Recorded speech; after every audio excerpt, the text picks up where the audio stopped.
भक्तजनों, सादर जय श्री कृष्णा। हमारे यूट्यूब चैनल पर आप सबका बहुत बहुत स्वागत है।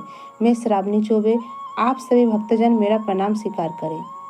आज हम आपको सावन शिवरात्रि की दिव्य और ज्ञानमयी कथा सुनाने जा रहे हैं। इस कथा को अंत तक सुनिएगा और सुनने के बाद ज़्यादा से ज़्यादा लोगों को शेयर भी कीजिएगा, जिससे यह ज्ञानवर्धक जानकारी सभी भक्तजनों और माताओं बहनों को प्राप्त हो सके। अगर आप भक्तजनों, माताओं बहनों सावन शिवरात्रि का व्रत करते हैं या नहीं भी करते हैं, इन दोनों अवस्था में आपको सावन शिवरात्रि का व्रत कथा अवश्य सुनना चाहिए।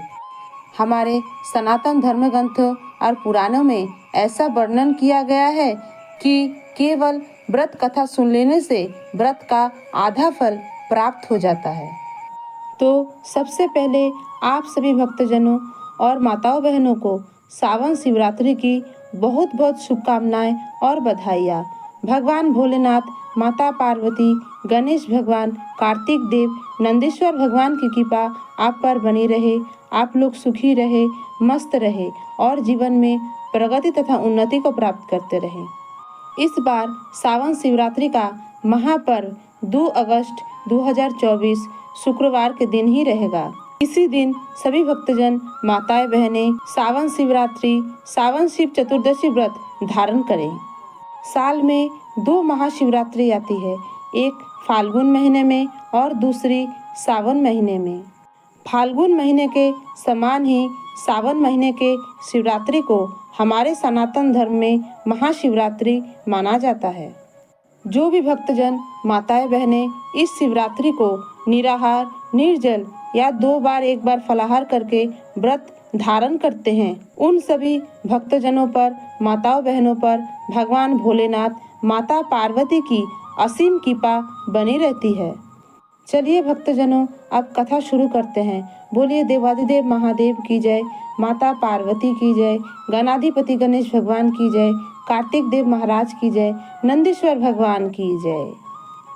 हमारे सनातन धर्म ग्रंथों में और पुराणों में जो सावन शिवरात्रि की कथा बताई गई है वो इस प्रकार है कि एक चित्रभानु नाम का शिकारी था। वन्य जानवरों की हत्या करके वो अपने परिवार का पालन पोषण किया करता था। वो एक साहूकार का कर्जदार था, किंतु वह ऋण समय पर ना चुका सका। क्रोधित साहूकार ने शिकारी को शिव मठ में बंदी बना लिया। संयोग से उस दिन सावन शिवरात्रि थी। पास में ही सभी आचार्य भक्तजन शिव चर्चा कर रहे थे, तो शिकारी ध्यान मग्न होकर शिव संबंधी सभी बातों को सुनता गया। और क्योंकि उस दिन चतुर्दशी थी तो उसने शिवरात्रि की कथा भी सुनी। शाम होते ही साहूकार ने उसे अपने पास बुलाया और ऋण चुकाने के विषय में बात पूछी। शिकारी अगले दिन सारा ऋण चुका देने का वचन देकर के बंधन से छूट गया और अपने दिनचर्या को भली भांति व्यतीत करने के बाद वह शिकार करने के लिए वन में निकल गया। किंतु दिन भर बंदी गृह में रहने के कारण वह भूख प्यास से व्याकुल था। शिकार खोजता हुआ वह बहुत दूर निकल गया।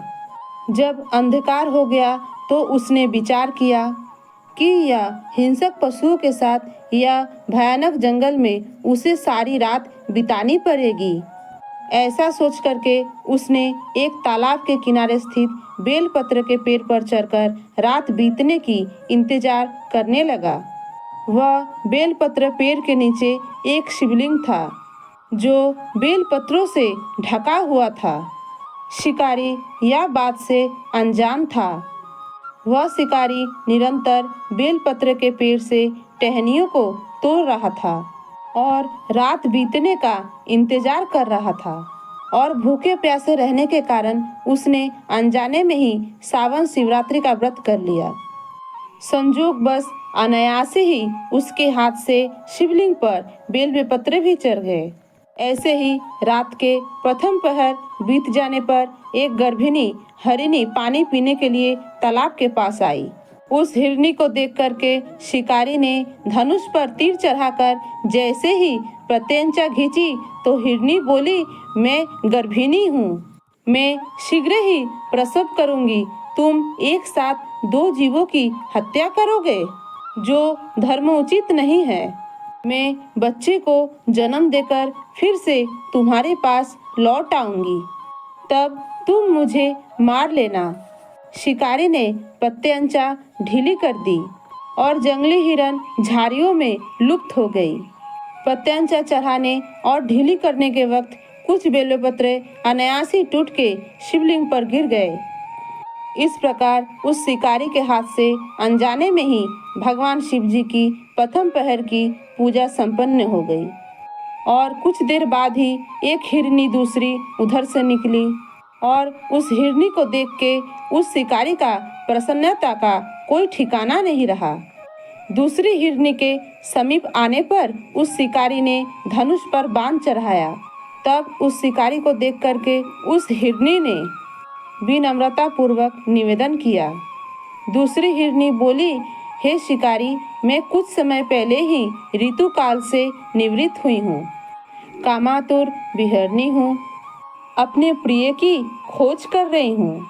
अपने पति से मिल करके फिर से तुम्हारे पास लौट आऊंगी। शिकारी ने उसको भी जाने दिया। 2 बार शिकार को खो करके उसका माथा अब खनक गया, वह चिंता में पड़ गया। इसके अंतराल में रात्रि का आखिरी प्रहर भी बीत रहा था। इस बार भी धनुष से लग करके कुछ बेलपत्र शिवलिंग पर गिर गए और अनजाने में ही दूसरी प्रहर की पूजा शिकारी के हाथ से संपन्न हो गई। इतने में झाड़ियों में से एक हिरनी निकल कर आई। शिकारी के लिए यह एक स्वर्णिम अवसर था। उसने धनुष पर तीर चढ़ाने में समय नहीं लगाई और वह शिकारी तीर छोड़ने ही वाला था कि वह हिरनी बोली, हे शिकारी, मैं इन बच्चों को इनके पिता के हवाले करके लौट आऊंगी। इस समय मुझे मत मारो। शिकारी हंस करके बोला, सामने आए शिकार को छोड़ दूं? मैं ऐसा मूर्ख नहीं हूँ। इससे पहले मैं 2 बार शिकार खो चुका हूँ। मेरे बच्चे भूख प्यास से व्यथित हो रहे होंगे। उत्तर में हिरनी ने कहा, जैसे तुमको तुम्हारी बच्चों की ममता सता रही है, वैसे मुझे भी सता रही है। हे शिकारी, मेरा विश्वास करो, मैं इन सभी बच्चों को इनके पिता के पास सौंप के लौट आने की प्रतिज्ञा करती हूँ।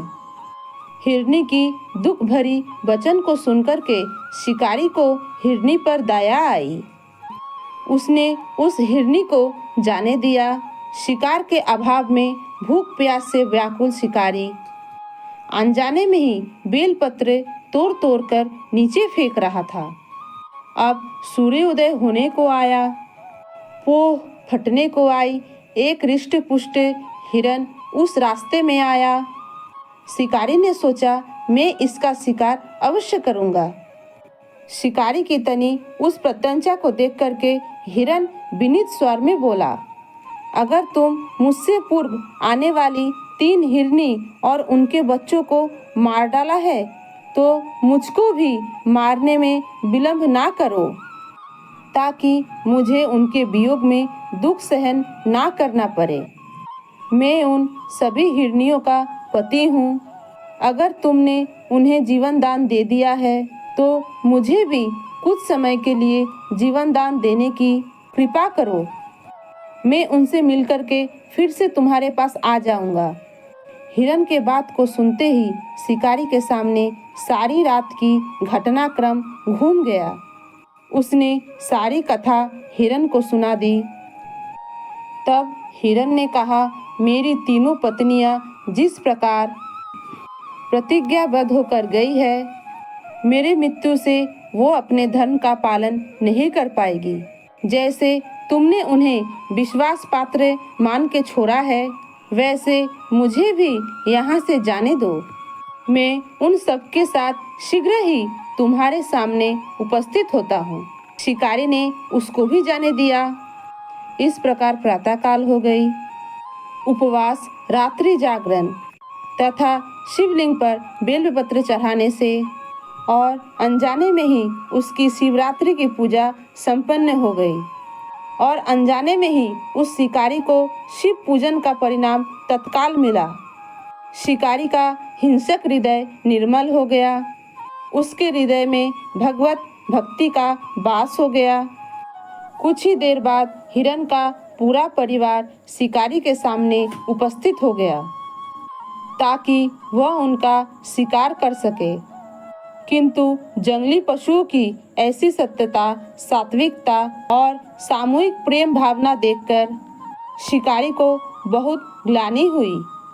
उसने हिरण के परिवार को जीवन दान दे दिया और अनजाने में शिवरात्रि के व्रत का पालन करने पर शिकारी को मोक्ष तथा शिवलोक की प्राप्ति हुई।